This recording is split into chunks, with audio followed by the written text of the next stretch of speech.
Welcome to a new episode of The Genius Program. If I asked you what common factor connects the Austrian composer Mozart, the first American president George Washington, and the Egyptian scholar Muhammad Abduh, what would you say? The answer, my dear, is that they were all members of the most famous secret organization in history, Freemasonry. Surely, you've heard about Freemasonry in various forms.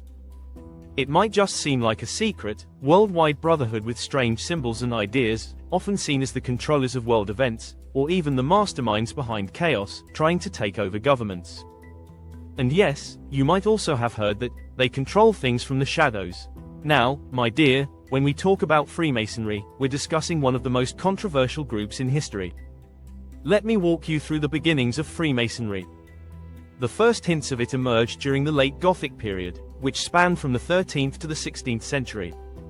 This was a time when Europe was experiencing the early signs of the Renaissance, including an architectural revolution, what I call the construction Renaissance. In this period, magnificent Gothic buildings like the Notre Dame Cathedral in Paris and the Canterbury Cathedral in London were being built. The builders in that era were not ordinary workers. They were skilled architects, mathematicians, and engineers, often proficient in physics as well. These people were highly respected in society. Over time, these builders formed associations or guilds to discuss their craft, share knowledge, and create social safety nets. You see, the profession of building was risky. If a worker fell from scaffolding or a stone collapsed, it could ruin lives. So these guilds helped each other out in times of injury or loss, much like modern trade unions. But they didn't just work together, they had their own secret language, symbols, and rituals that set them apart from the rest of society. These Freemasons became very proud of their brotherhood and their independence, refusing to submit to any official organization.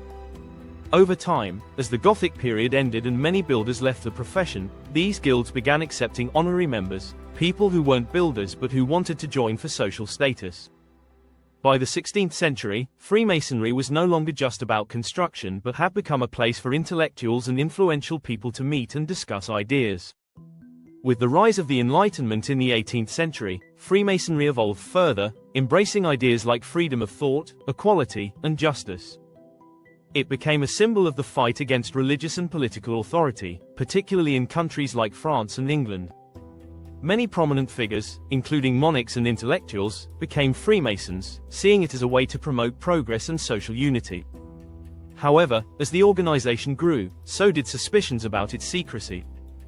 People outside the Brotherhood began to question what was happening within it. Why were only certain people allowed to join? What were the goals of Freemasonry? And why was it so secretive?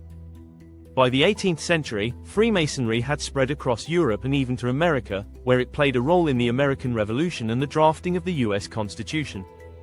Many of the founding fathers, including George Washington, were Freemasons. But despite its growing influence, the organization continued to maintain its exclusivity, with strict membership rules and complex rituals. In the end, the secrecy and the mix of intellectuals, businessmen, and political figures within Freemasonry contributed to its mystique, but also led to suspicion. People wondered if the Freemasons were secretly plotting world events. And while the organization helped workers during the Industrial Revolution by providing social welfare, it also became associated with major historical changes, including revolutions and the formation of new political systems. So, while Freemasonry started as a brotherhood of builders, it evolved into a powerful and controversial organization that influenced the course of history in ways that are still debated today. Freemasonry continued to play a major role in shaping societies, but it also became the subject of many conspiracy theories. Some believed that the Freemasons were secretly controlling global events from behind the scenes, using their influence to sway governments and manipulate the economy. Others thought they were responsible for major political movements, such as the French Revolution and the American War of Independence. Despite these rumors and accusations, the Freemasons themselves insist that their goal has always been to promote moral values, support charity, and encourage intellectual growth. They claim that their secretive nature is simply a way to protect their members and maintain the tradition of private fellowship. Today, Freemasonry exists in many countries around the world, with millions of members. However, it no longer has the same political influence it once did. While it continues to promote community service and personal development, its role in global affairs has largely diminished. So, whether you believe in the conspiracy theories or see Freemasonry as nothing more than a social club for like-minded individuals, it is undeniable that the organization has had a lasting impact on history. Its members have been involved in shaping major historical events, and its influence can still be seen in various parts of the world today. The legacy of Freemasonry, with its secrets, symbols, and rituals, continues to be a source of fascination for many people. It remains one of the most enigmatic and intriguing societies in history, forever a subject of debate, speculation, and intrigue. The people of the East were Freemasons, you know, my dear. The thinker and activist, Jamal al-Din al-Afghani, this man, my dear, was not just a Freemason. He was chosen as the head of the Masonic Eastern Lodge, which is part of the Scottish Rite. Before we delve into his life, let's mention that he later founded a nationalist Egyptian Masonic lodge, my dear. We find that important figures in Egyptian intellectual and political life, like Abdullah Nadim, Imam Muhammad Abdu, and Saad Zaghloul, later became members of the Masonic lodge established by Jamal al-Din al-Afghani in Egypt. These people's ideas were significant in establishing the Egyptian nationalist movement. When we talk about Freemasonry in the East, it's often forgotten, especially with the suspicions surrounding it. People often associate Freemasonry with Zionism. For example, Lord Edmund Rothschild, the head of the Rothschild family, one of the wealthiest families in the world, was not only a dedicated Freemason but also a committed Zionist. He was one of the largest donors and supporters of the global Zionist project. It's not just him. If we look closely at the people around Theodor Herzl, the founder of Zionism, we find many well-known Freemasons, like the journalist Philip Denison Linsky, who was a close friend of Herzl and one of the key people who helped him in his mission. When we examine the literature and beliefs of Freemasons, we see claims that they built the Temple of Solomon in Jerusalem. This has led some to believe in a connection between Freemasonry and Zionism. Freemasonry celebrates the Temple of Solomon, while Zionism aims to rebuild it. In the early 20th century, we saw clear efforts from Muslim scholars to confront Freemasonry, like Sheikh Rashid Rida, and fatwas were issued from Al-Azhar condemning Freemasonry. These efforts were part of a larger attempt to resist Zionism. The fatwas claimed that the Freemasons' ideas about brotherhood and humanity were false and that their true goal was to support the global Zionist agenda.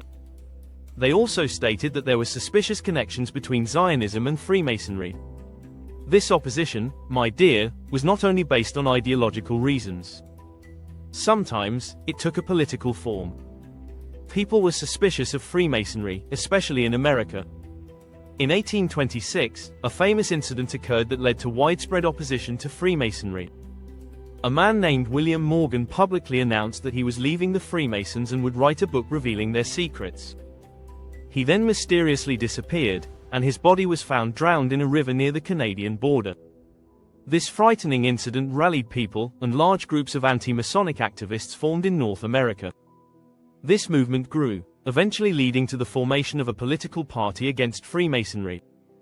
This party became the third political party in U.S. history and even influenced presidential elections. The suspicion surrounding Freemasonry as a secretive organization didn't stop at the U.S. borders. The Soviet Union, from its early days, would suppress and disband Masonic groups, as did Nazi Germany, Fascist Italy, and Spain. In the Arab world, one country after another banned Freemasonry, and the organization was accused of being part of some grand conspiracy. Even today, despite Freemasonry's reduced presence, many still believe that the hidden Masonic power is behind major global events. Though some see it as a conspiracy theory that we can laugh about, there is sometimes a valid question. If the goal of Freemasonry is ultimately human solidarity, helping people, and freedom of thought and conscience, then why does it require such a large amount of secrecy? Why is there such a strange hierarchical system, where each level hides its secrets from the previous one? And why must membership be kept secret? For example, I'm confident that social clubs like the Shams Club, or the Railway Club, are just regular places with good people. The Rotary Club might be a bit more formal, but we see them and know about them. However, my dear, the Freemasons respond by claiming that these are just symbols and signs for members to recognize each other, and their purpose is noble. They say that secrecy enhances trust among members and strengthens their sense of responsibility to achieve their goals of spreading goodness and peace. One thing that makes people skeptical about Freemasonry is its strange symbols. Freemasonry is full of symbols, some of which have become widely known, like the eye symbol.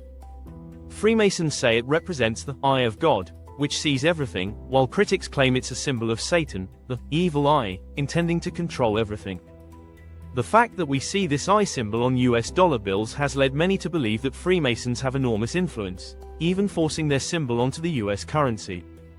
However, if we think about it logically, the use of the eye symbol actually predates Freemasonry.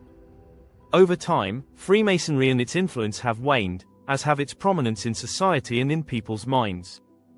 The organization has lost many of its members and is now largely seen as part of the past. We no longer hear of influential people being associated with Freemasonry.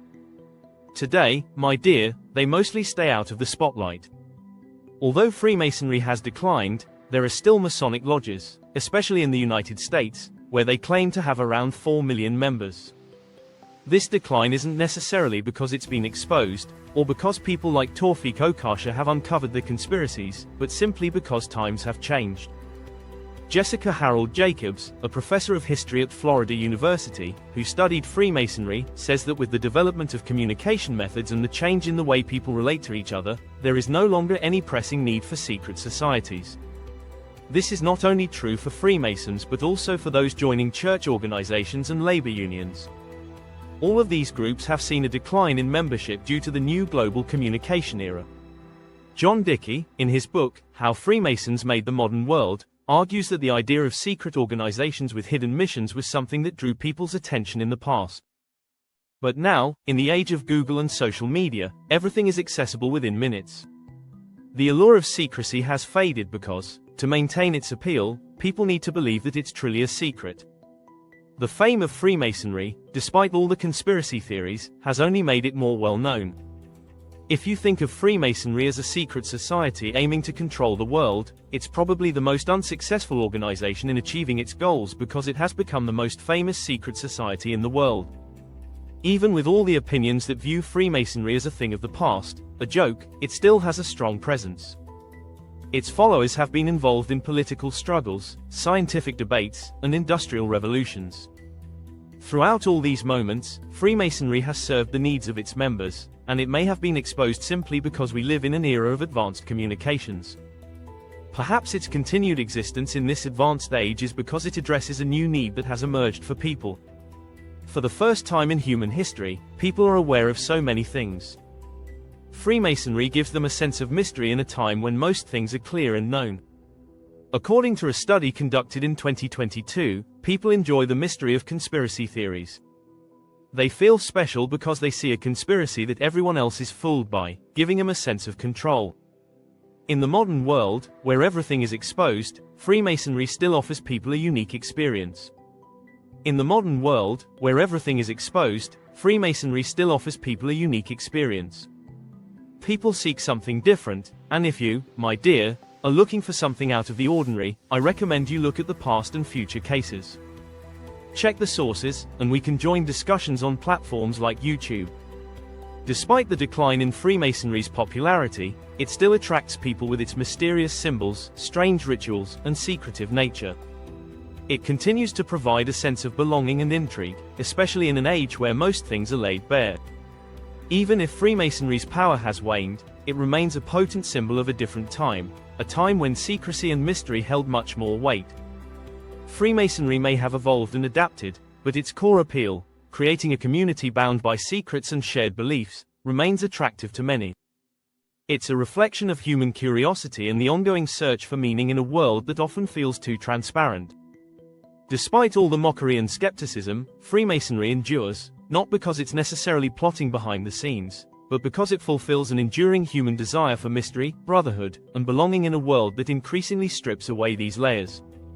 So, whether it's a conspiracy theory or a meaningful social organization, Freemasonry still occupies a unique place in the cultural imagination, fulfilling a need for those seeking something deeper or different in today's fast-paced, interconnected world.